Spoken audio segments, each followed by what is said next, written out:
Yeah, I know, it's very late, but hey, I'm back with new reviews to once again give my channel some eternal life. Uh, Thank you.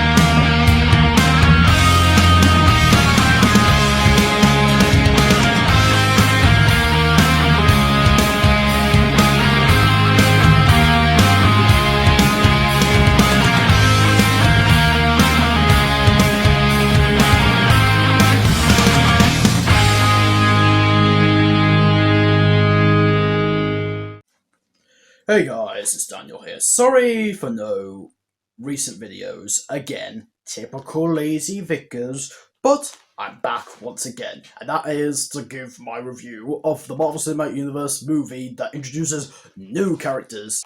Eternals.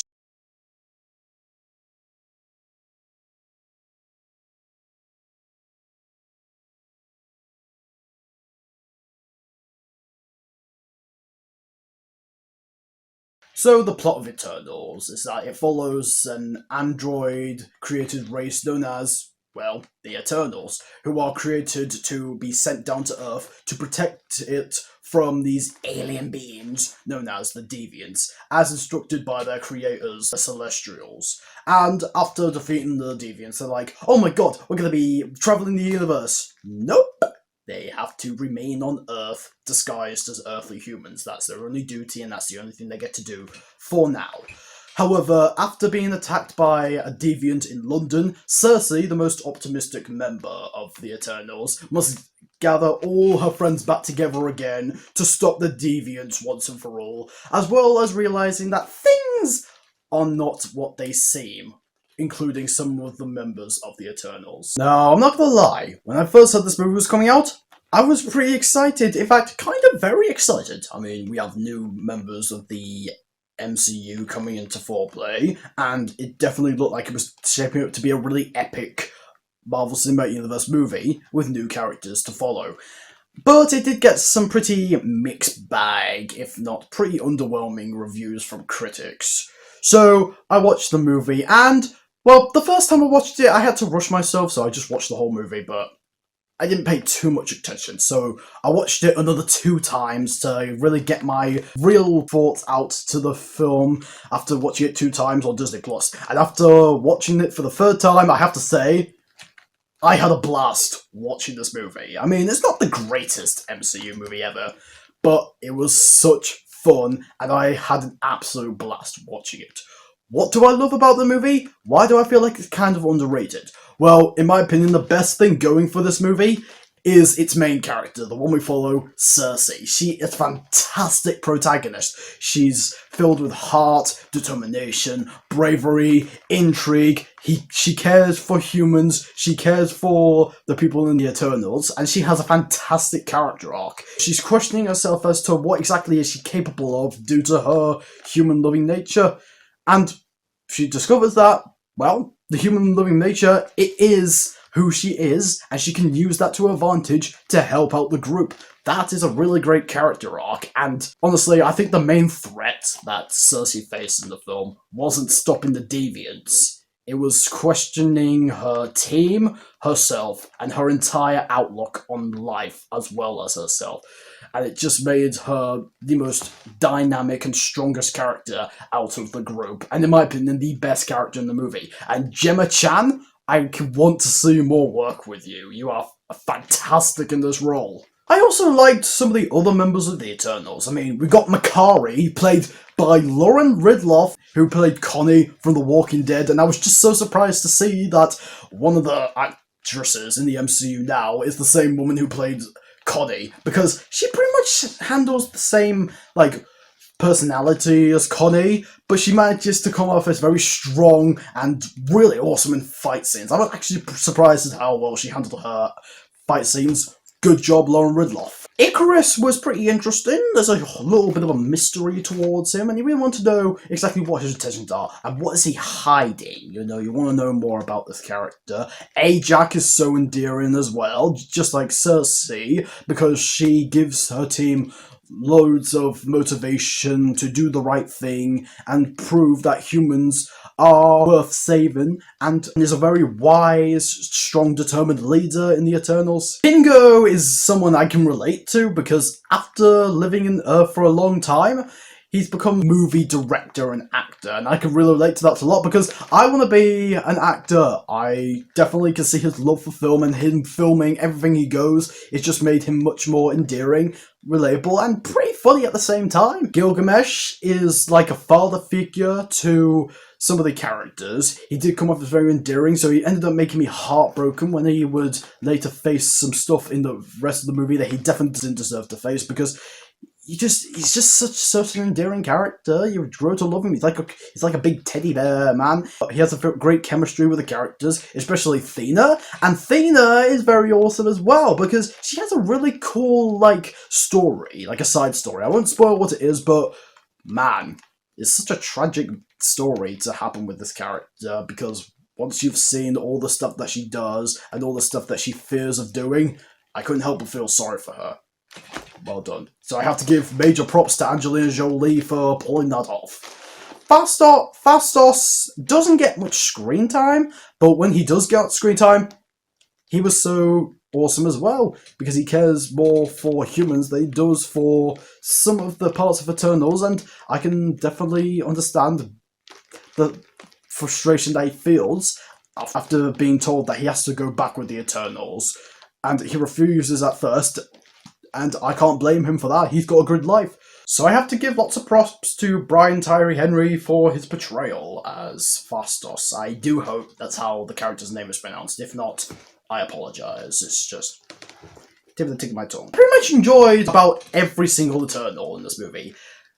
Well, I mean, there is one that kind of but we'll get to that when we get to that. Almost all of them I really love. But also some of the characters from Earth as well. I mean, Cersei's boyfriend is very awesome to watch because when he figures out what's going on, he still is by Cersei no matter what, and who can blame him? She's such a lovable character. I really love her. There were some action scenes that I thought were pretty good because they really handled all the fight movements. The Eternals' powers are very creative, and the climax of the film is very awesome to watch. Just a huge, grandiose climax in the MCU. And the visuals, they also look very interesting. Again, when the powers are happening, when the deviants come, they look good to a certain degree, but you know, it's very creative the way they design these things. And I also love the many landscapes and different areas that the film visits. I won't give away too many of them, but they just looked amazing. However, while this movie is a well done ride, and I would definitely watch it again, and I cannot wait to see a sequel to it, I did have a couple of problems with this movie. First, pertaining to the characters, because as much as I really love a lot of the characters in this movie, I felt like some of them didn't get enough screen time or development to really make them stand out. Because in my opinion, the three Eternals that really stood out the most in my opinion are Cersei, Bakari, and Ajax. They had the strongest love for humans, with the best acting, the coolest action, the strongest bond. All the other characters, they are great now and again, but some of them didn't really get a lot of screen time as much as I want. But in some cases, they did kind of get the right amount of screen time. I don't know. I mean, Truig, he's great. I just felt like he could have done more. In fact, come to think of it, his little character arc could have led to a big conflict, but it didn't lead to a really big conflict, although the Makari-Truig relationship was fantastic. And speaking of Makari, she doesn't get that much screen time either, which really disappointed me. I wanted a lot of Lauren Redloff because she was fantastic in The Walking Dead, and she's fantastic in this movie, but she just didn't get as much screen time as I wanted her to. I wish that we could have seen her more.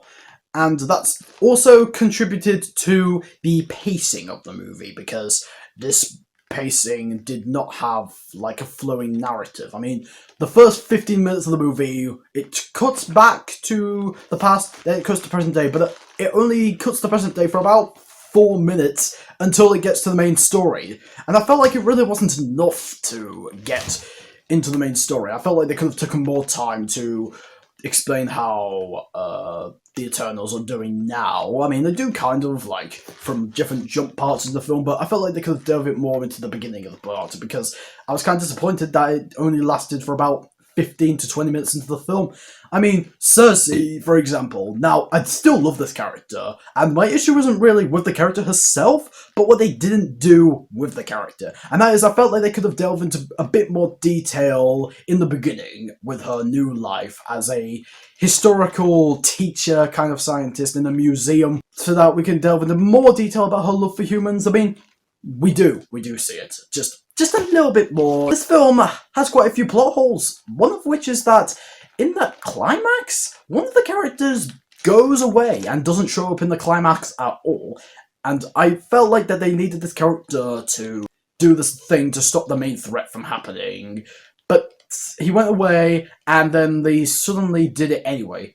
I mean, they tried to give a reason for how this worked, but I mean, if you're having all the characters do this to stop the main threat, why did it suddenly work anyway, even though you're one short? It just didn't make any sense. I mentioned earlier that there was one member of the Eternals that I was kind of on the fence with, and that member was Sprite. Now, I don't think she's god-awful, but I also felt like she was the weakest in the group. The actress, she did amazing. She made her angsty teenage personality come off very well. I'm interested to see more stuff with her. But like I always say, it's not the actress's fault, it's the character's writing. Because there are two major reasons why I feel like that Sprite was the weakest out of the group. First of all, she does have a habit of being a very angsty kind of character with a cocky attitude, only thinking about what she wants. Now, I get it, she's a young character. Young character, I should say. But I felt like she could have dialed back a bit, because she is acting pessimistic to the other characters, and her ego's a bit over the mountain. And that then leads into the second reason, which is I felt like that I wasn't too fond on Sprite's character arc. Now, it actually started off really good. I mean, it came off as very emotional, and you kind of want to see what this story is going to unfold because of the way she's created, and questioning her identity, like, oh, why was I created this way? Am I meant to be created this way, or am I not meant to be created this way? But later in the film, they completely gave up on it and gave a very rushed and undeserved ending to her character arc, because she does things later on in the film, which I won't spoil, but they just seem wrong. Like, these actions are very, very wrong in terms of what she does with the group, and yet she never learns anything by the end of the film, and just gets what she wants, facing no consequences for what she does. So I'm like, what? How did she deserve this happy ending? I mean, I felt like she just should have, like, learned what she's done and had to live with how she was created, because I felt like that's what she deserves instead of this happy ending because of what she did. It just made the resolution to her character arc completely just way too ridiculous and a straight-up cop-out. They could have dealt it a little bit more better. And the last thing that I noticed after rewatching this film for a third time is that there is a twist later on that I will admit I didn't see it coming the first time, but after watching it again, this, like, build up to the twist was kind of obvious. I mean, they kind of, like, hinted that this character would turn out to be this way because of their facial expressions and how many times they keep saying stuff now and again about what could be happening, but not about what's really happening. I felt like they kind of leant towards it a bit too much, and I felt like some people watching it for the first time would kind of get the twist about this character, but it's not that big of a deal. But besides those issues, I had a blast watching Eternals. I mean, it had great characters, it had great morals, the action was fantastic, the visuals were great, and Cersei completely stole this movie. Like, Gemma Chan, I can't really see anyone else playing Cersei better than Gemma Chan. She just completely loses herself in the role, and I cannot wait to see more with Gemma Chan's. I want to see like Crazy Rich. I forgot what the name of that film was. I want to see her in Raya and the Last Dragon. I cannot wait to see what else she did, and I love the character of Cersei so much. She's the best thing about this movie, and I cannot wait to see a sequel to this movie. And I will give it a 4 out of 5. It's definitely worth the watch, and if you haven't seen it yet, go see it. It introduces some new characters to a T. But anyway, guys, what do you think of Eternals? Do you love it? Do you hate it? And who is your favourite Eternal?